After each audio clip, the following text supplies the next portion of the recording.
Okay, welcome back to the channel. So today it's very hazy out here today, so I'll be squinting a lot. I apologise for that straight away.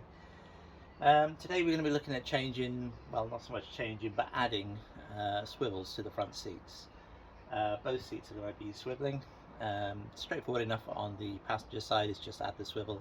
On the driver's side, there's a few issues. Mainly the handbrake is too high. When you add the swivel, the seat can't actually turn around. So we're going to add the swivel and hopefully lower the handbrake. So we're going to look into doing that and see what's involved. So if I show you what the problem is, and then we'll see what we can do about sorting it out. So if I bring you in here and we put the van in gear just to stop it rolling, and if I show you what the problem is with the handbrake. So the handbrake is obviously quite high when it's up, and that's the base is here. I'm not sure how well you can see this, I'm trying to film it here, but that's the base. This is the runner for the seat, and this is the handbrake is up here, which is quite high. Now we're going to add a swivel between the base and the runner of the seat. So the swivel will actually raise the seat up by approximately 30 millimeters, but that doesn't really matter because you can actually move the seat up and down on the runner. So the critical distance is basically the seat base and the bottom of this runner. Like I said, when we add the swivel, it'll add 30 millimeters to this, but if you put the handbrake down, you can see that it's about 40-50 millimeters, something like that, higher than that. So even by adding the swivel, it'll still be too low for the handbrake. So you could, there's two ways of doing it. You could lift the seat right up, but then it'll be not a very nice driving position. But the easiest way to do it would actually be to drop this handle down, and there is space actually on the floor. It's bolted onto the side of the seat base, and we should be able to drop it down. So the first thing we're going to do is unbolt the seat and give you a better look at the problem. Okay, so I've quickly taken the seat out, and the seat was held in with these M10 triple square spline bolts, whatever you want to call them. They're very shallow head because they've sat in the runner of the seat, so they're easy enough to see. You can see four of those, one there, one there, one here, and one there. So get rid of those. Then you've got this plug for the seat. Just unplug that, and then the wire for the seat actually clips onto the side of this. Once that's all unplugged, you can then pull the seat out. That's straightforward enough. Now you can see just how much higher the handbrake is than the seat base.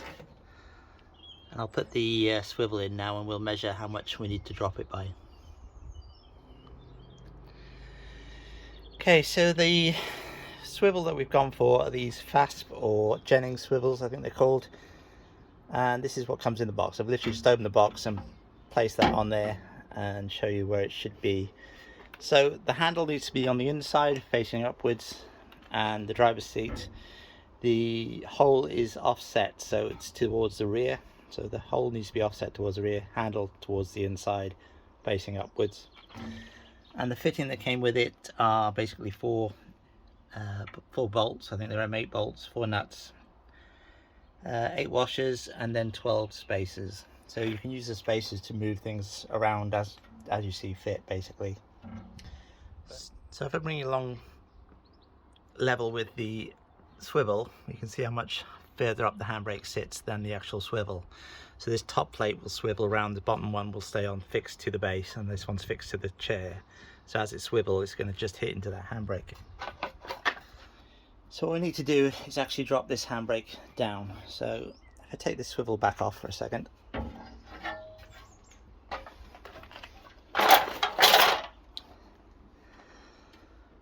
What we need to do, this handbrake is actually bolted onto the mount that's welded onto the side of the base.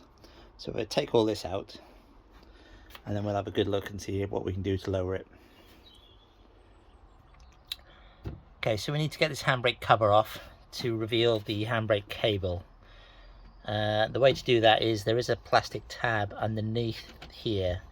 Now when you read on the internet, everybody says press that in and you can pull this off. Well, it's not going to press in. And if you can press it in at all, it's certainly not going to slide off, because that tab basically locks against the handbrake handle. So instead of pushing it in, you need to just pry it down a bit. Now I've got this old screwdriver which has got a bent end on it, which I basically just heated up and bent it. It's ideal for prying bits and pieces like this. So go underneath, you should be able to see the tab, and basically pry down on it gently without damaging anything.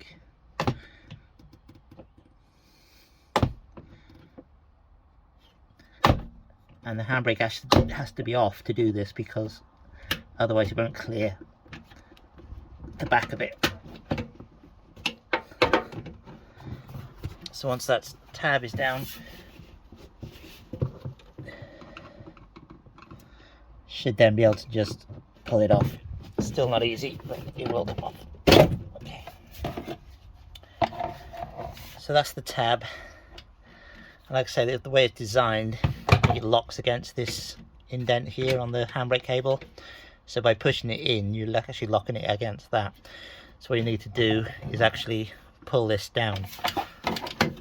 So the next thing then is the actual handbrake cable itself. So we need to unwind this 10mm here, wind that off, and then we can unbolt the seat out of its mounts.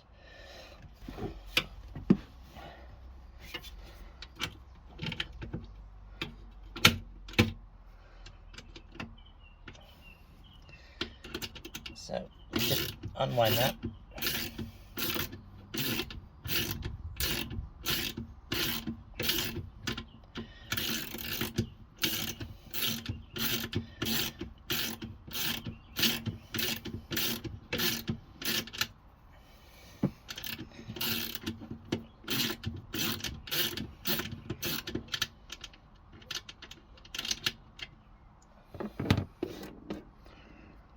Okay, so that released the handbrake cable, and then we should be able to just lift this off its mounting. So yeah, this cover needs to be pushed that way.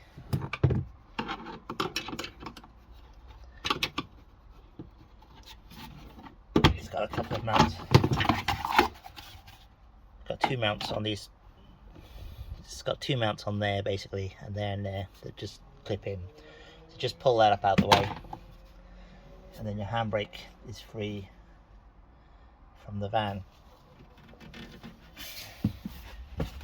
So the handbrake cable just needs to be squeezed for it to come out of its mount, but that'll be easier to do once this is up and it's got room to move. The only other thing then is the wire for the handbrake light on the dashboard. So just pull this tab out and then pull that wire down.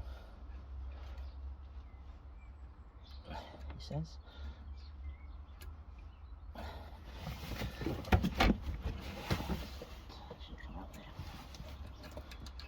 Okay, so that's your handbrake. So the next thing now is just unbolt these, unclip that wire so it's off the box. And we'll take the box out and have a look how much play we've got. Basically what we need to do, what the instructions tell you to do, is to re-drill these holes further up. So there's one there, and the other one's here. Sorry, there's one there, one there. So move these up as far as you can, and then drop this into the floor as much as possible. But whether or not that's enough, I don't actually know.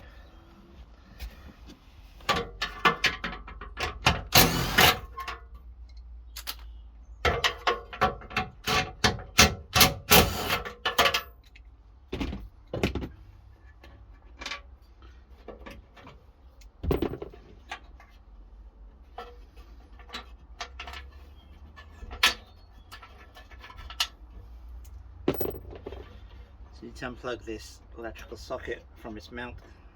Just pull the tab on the bottom. It should push down. Use that base all loose.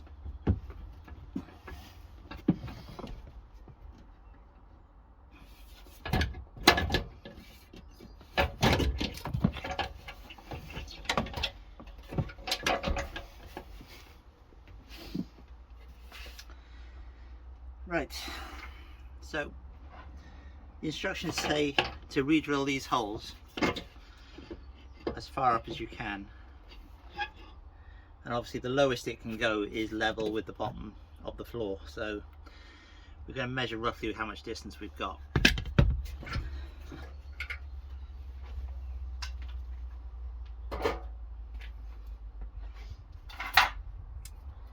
So we needed about 35 mil, and that piece of wood slid under there, so we'll see how much room roughly we've got. And well, according to that, that can go down almost 70 millimeters, but it just depends on what the floor is like under there. So I'm just going to grab a hoover, have a clean up, and we'll have a look back on the bench and what we can do with this. Okay, so pull the floor in and back out of the way so that we can see exactly how much room we've got to play with. This polystyrene piece in the middle did snap, but not too worried about it. It will be covered anyway for us. So this is more of a reference for anybody else doing this, but the actual amount of space underneath the handbrake there is approximately 60 mil, just over 60 millimeters. The actual amount of clearance we need, this is a 30 millimeter box section, and it just clears everything. So it just clears the handbrake, and it just clears that fast handle piece. So 30 millimeters absolute minimum.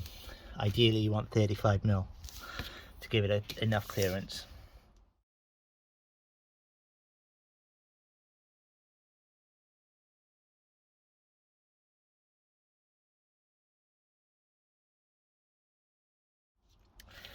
The problem with re-drilling these holes, although this one probably is okay, you probably would just about get 30-35 mil out of that.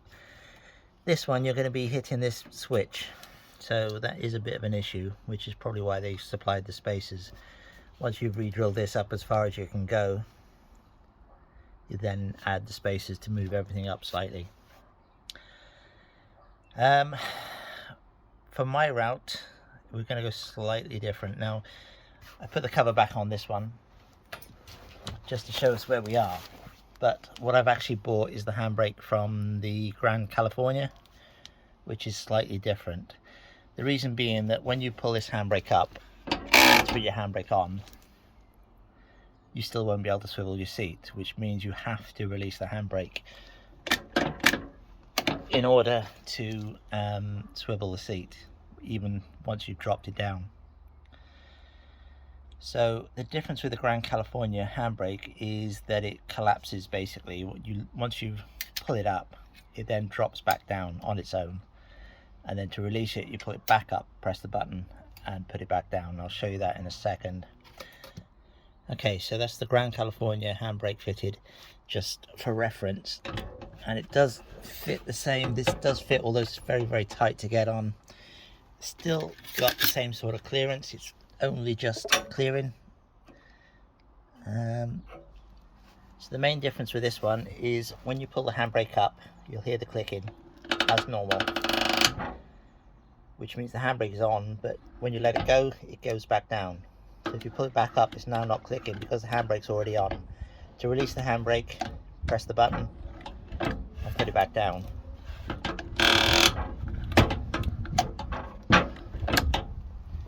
So what this means is you can then swivel the seat even with the handbrake on, which you can't do with a normal handbrake.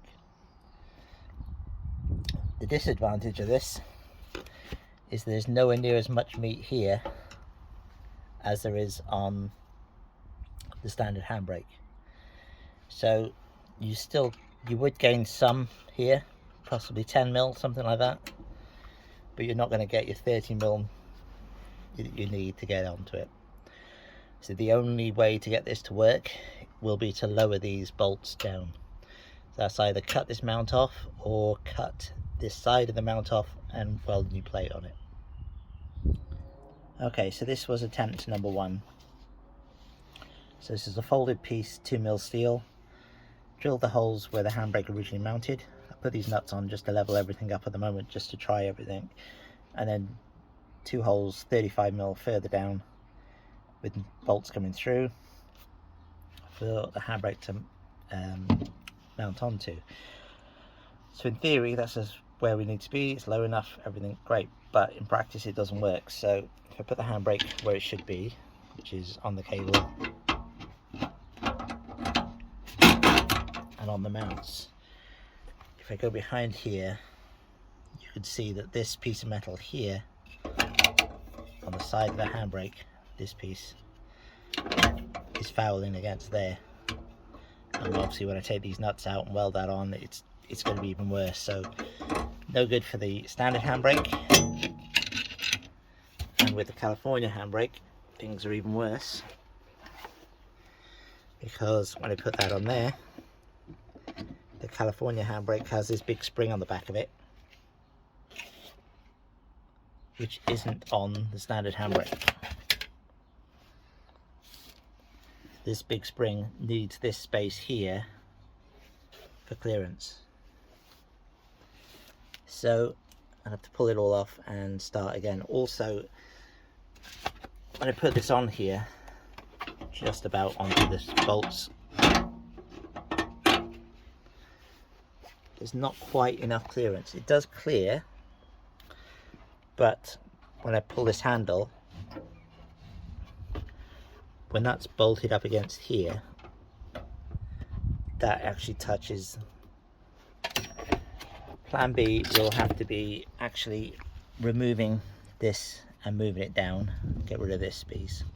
But I've already cut these nuts, or sorry, I've already cut these bolts off. So I will have to put new bolts in there. But in theory, if I move this down 40 millimeters, just cut the welds, move everything down, we should have enough clearance. The issue with that is there's not actually 40 millimeters left on the bottom of here in order to do that. So what we'll have to do is mark everything, clean everything up, move it down 40 mil, tack it, and then reinforce the bottom. That'll be the easiest and quickest way, I think. Okay, so this is where we're at the moment. The light's starting to fade now, and it's time's getting on. It's been a long day. So cut the mount off and dropped it down 40 mil. It was originally up here, now it's down there, and obviously half of it is hanging off the bottom. I'm not even sure if you can see that quite. So this will have to be reinforced and welded, but it does fit. It's still not great. The swivel clears the handbrake. The trouble with measuring the top of the swivel, obviously you've got like the actual thickness of the metal is like 2 or 3 mil, so that adds a little bit. But the biggest issue is still this fast thing here. When the cover's on this actually touches it. But when I'm looking at the handbrake cable, it doesn't really line up very well either. So I think what I'm going to do is actually re-drill these holes anyway, to push this down a little bit and push it forward a touch. So I'll probably come up about 7 or 8 mil and then back probably about the same, and then that would push that handbrake forward. Loads of room on the back to do that, not an awful lot of room on the front, and obviously you don't want to be messing with this mechanism. But if I re-drill these further up and further back, then the handbrake itself will go forward a touch. That'll help the alignment for the handbrake cable, and I think we should be good. Okay, so re-drill those. That's made this position slightly better, so it's slightly further back and slightly further up, which just gives us a little bit more room on the handbrake. So this cover doesn't seem to fit as well on this handbrake as it did on the other handbrake, so I don't know if there's a different cover for the Grand California. I'll have to look into that. So in total now, this is about 48 millimeters lower than it was originally, and it's still an issue. Right, the runner for the seat, this tab either has to be drilled so you can go through the metal, or it has to be coming off. The M8 bolts that they supplied for the runners or the base, basically these are M10, so the M8s are loose in there. Now the other issue is because they're quite long, they actually touch the handbrake. There, you can just about see. So I got some short M10 bolts in the garage, and I think I'll substitute those. But other than that, it does all fit and it does all work.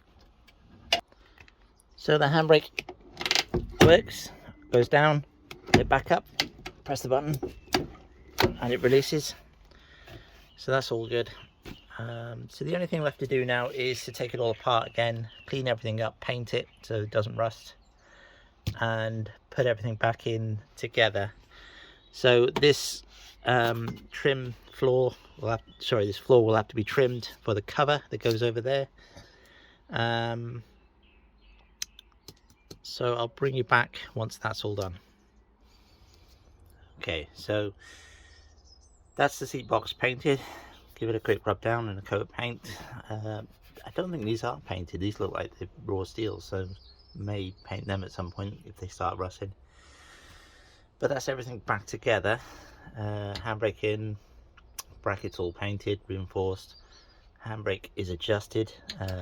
You don't want this too tight because you don't want it pulling on your handbrake as you're driving. But that's tight enough. And that's everything back together. So issue now is that this seat, you basically pull it all the way forward and it swivels, no problem. I need to put the cover back on obviously, but this back bolt here, put those short M10s I was on about, put those in there, but it actually catches on this piece here on the way back. So whether or not that's why they supply the M8 bolts, or I'm not sure, but I've got two options. I'd change it out for the M8 bolt, or I could drill it slightly further back and just put a nut and bolt through there, and it should clear everything then. But again, it's not a great design. I'm a bit disappointed with them, to be honest. They work, but the amount of problems you have to fit these is ridiculous. And obviously, if you have the options to buy swivel seats from the factory, if you're buying a new van, then definitely get those. They're well worth it. It saves an awful lot of work, and to be honest, it probably end up slightly cheaper. I don't think it's very expensive as an option. So I can obviously, if I take this off, I can swivel the seat back, so it's literally just catching on that. So I'm going to put the covers back on a second. So with this bolt done all the way up, you can just about clear this, but that is the shortest M10. I mean, I could probably try and get a shorter lock nut. I'll have to look into that, but I won't be swiveling it for a while. Okay, so I'm going to fit the cover onto the handbrake now. Obviously I've had to cut the floor out here in order for the cover to sit into the floor better.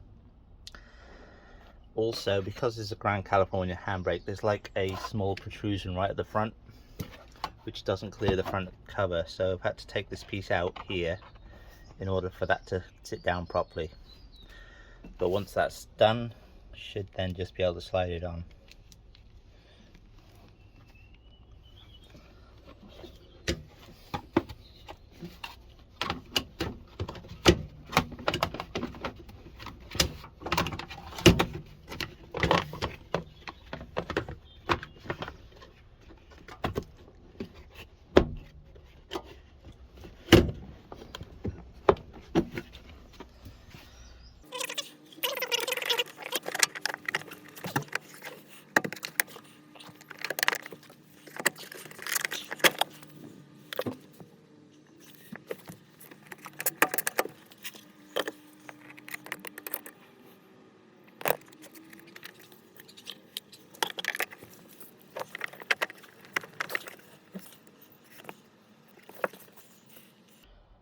So can't seem to get that on to fit properly, so we'll have to have a look, see if this is a different cover for the Grand California, and see if I can sort that out. But at the moment, I think what I'll do is I'll take this piece off and just run with that piece, because then it makes the handbrake more comfortable to use. and then look into sorting that out. So if you are interested in the Grand California Handbrake, we got it from MAN, because basically MAN are cheaper than Volkswagens for most parts, and these are the part numbers for the handbrake lever.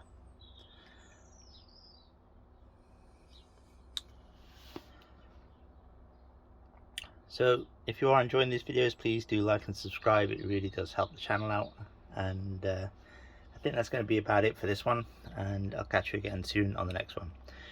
Thanks for watching, and see you soon.